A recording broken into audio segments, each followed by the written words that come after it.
So, conic sections. Here's the first one is a circle. You've got that right in front of you. You've got this picture that's up here on the board.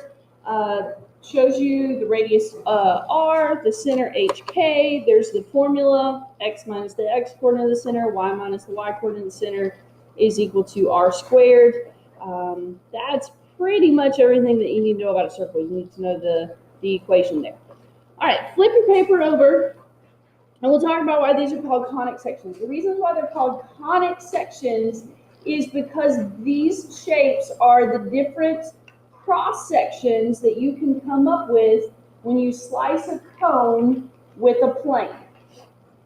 So if the first one, if you take a plane, just think about a sheet of paper. You take a sheet of paper and slice through a cone parallel to its base. That cross section, that gray area that you see there, is always going to be a circle. It's always going to be a circle because you're parallel to the base of the cone. The base of a cone is a circle.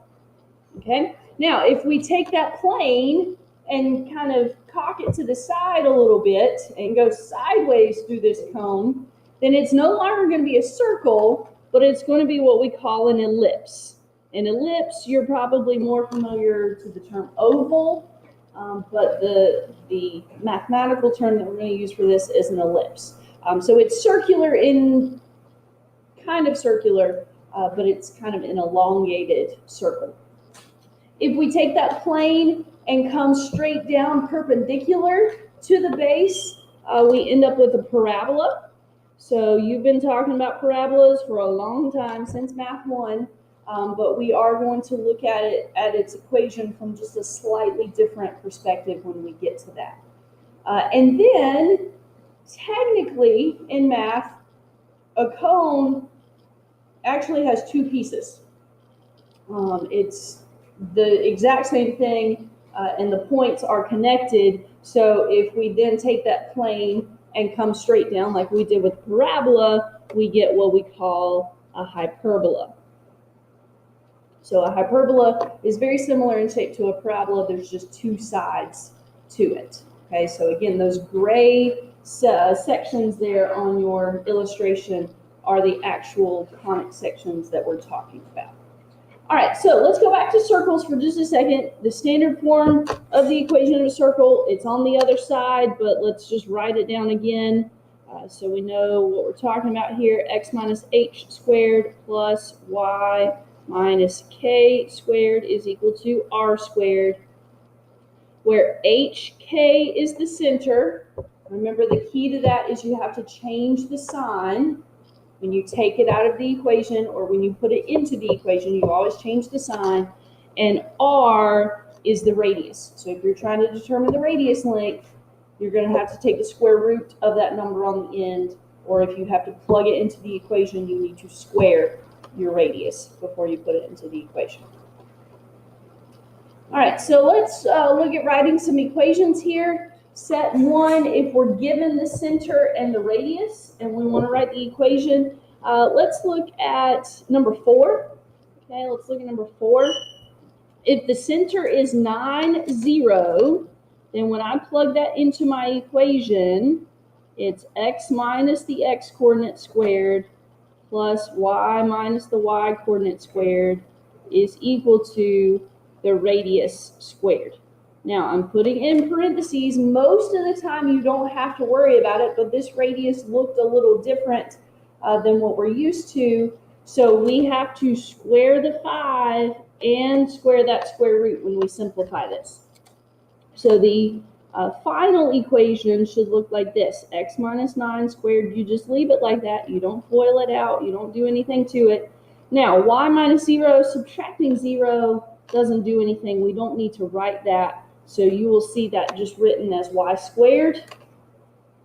When we square the 5, we get 25. When we square the square root, we get just the 3. So 25 times 3 is 75.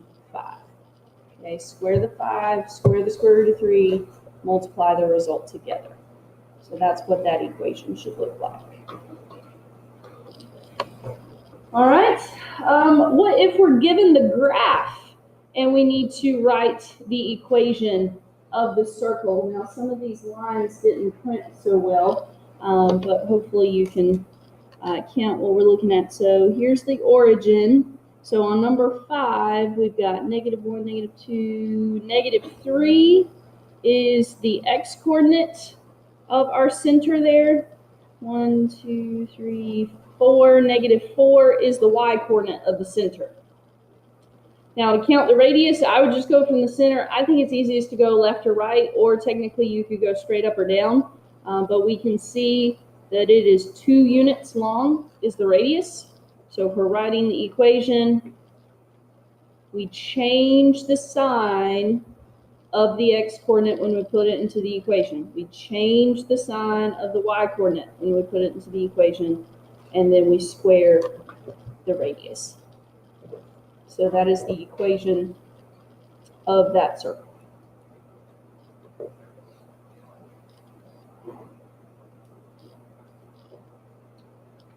Okay, then we skip a few here. I know the numbers look all jumbled, but I was just kind of taking bits and pieces from these worksheets.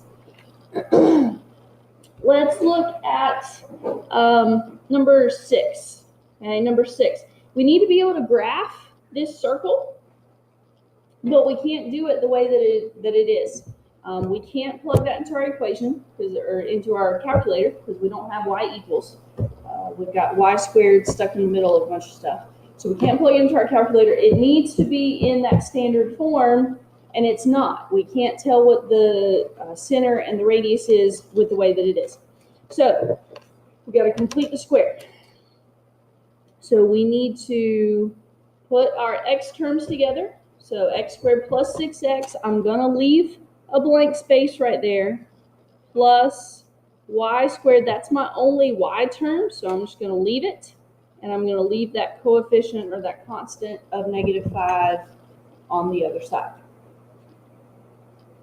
Completing the square, we take the term with the linear variable, so in this case we take the 6, we divide it by 2, we get 3, we square that and we get 9.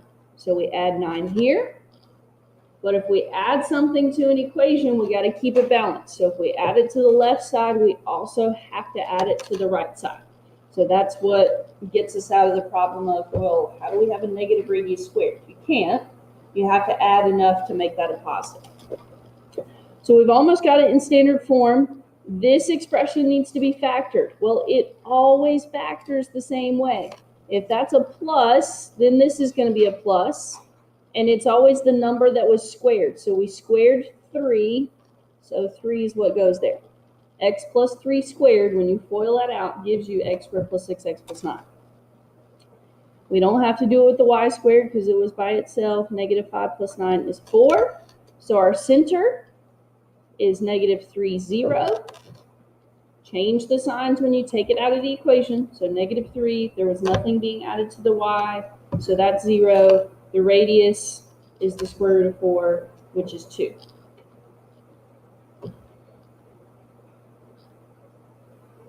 Any questions with what I've done so far? Let's put it on the graph. So we find -3, 0. That's our center point. And then I think the easiest thing to do is from that center point, count out 2 in all directions. Go right 2, go up 2, go left 2, go down 2. And then try and connect those in the most circular fashion that you can.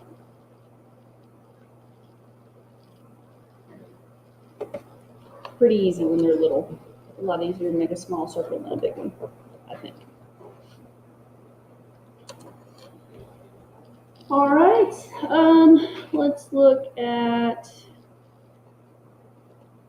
that last one. Let's look at number 8.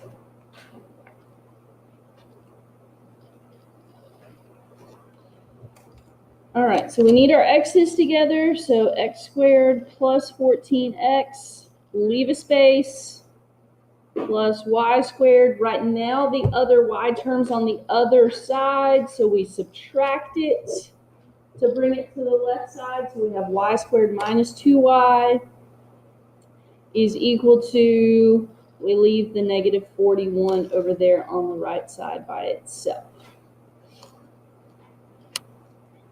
Okay, we have to complete the square twice here. We've got to do it with the x and with the y. So 14 divided by 2 is 7. 7 squared is 49.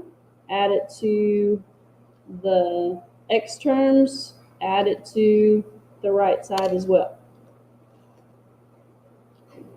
Complete the square with the y's. So negative 2 divided by 2 is negative 1. Square it, it's positive 1. Do not believe your calculator if it tells you that it's negative 1. Anytime you square or raise any negative number or fraction to a power, don't forget to put it in parentheses. Your calculator's not lying to you, it's just considering that negative 1 to be multiplied by a negative 1. All right, so putting it in standard form. It was x squared plus 14x, so it's going to be x plus 7. It's always the number that you squared. The y's, though, it was minus 2y, so it's going to be y minus, we squared the 1, so it's y minus 1 squared, is equal to negative 41 plus 50 would be 9. So to identify our center, we change the signs, negative 7, positive 1, take the square root of 9 to get our radius. So negative 7, positive 1 is our center, go out 3, up 3,